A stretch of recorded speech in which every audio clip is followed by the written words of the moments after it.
I think it is absolutely astonishing that Mark Zuckerberg is not prepared to submit himself to questioning in front of a parliamentary or congressional hearing. I would certainly urge him to think again if he has any care for people that use his company's services.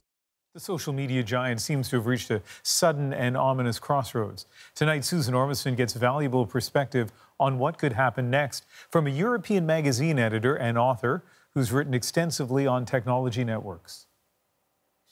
Cambridge Analytica is under fire, but so is Facebook for not properly protecting its users' data. So first question, is this a tipping point for Facebook? I do think it's the tipping point for the Wild West period of the early digital world that we're seeing currently.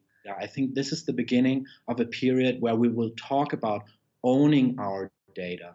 This is a new understanding that the data is actually part of us, and it can be used against us, and it can be used for making such profit from it that we should have a share in that, and we should also control it.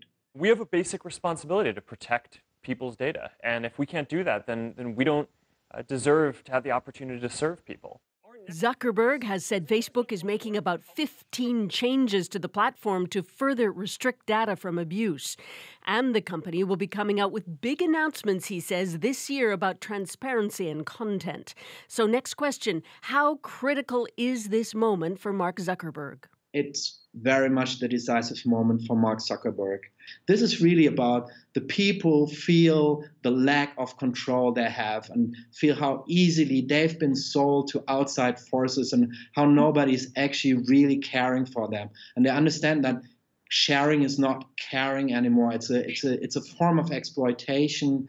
Data breaches aren't new, and they usually result in calls for more regulation. I actually think the question is more, what is the right regulation rather than yes or no, should it be regulated?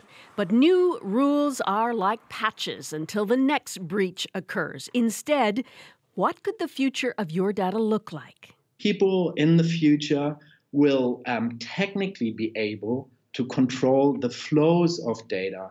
There's technologies probably like blockchain where you can see where is my data actually going to, who's actually currently holding it, and thus you're able to say, no, I'm not allowing to send it to that place, and that person like Cambridge Analytica can't use it for that purpose. And in the future that I'm imagining, we are actually writing our own terms and conditions, and those people who want to use our data have to either accept it or not be able to use it.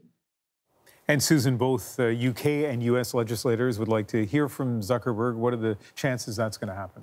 Well, you know, Silicon Valley executives have been reluctant to appear before legislative committees, and Facebook has already told the UK that Zuckerberg won't go there. They'll send a senior executive. But it appears tonight from several US media sources that Facebook is negotiating for Zuckerberg to testify before a US congressional committee in early April, likely.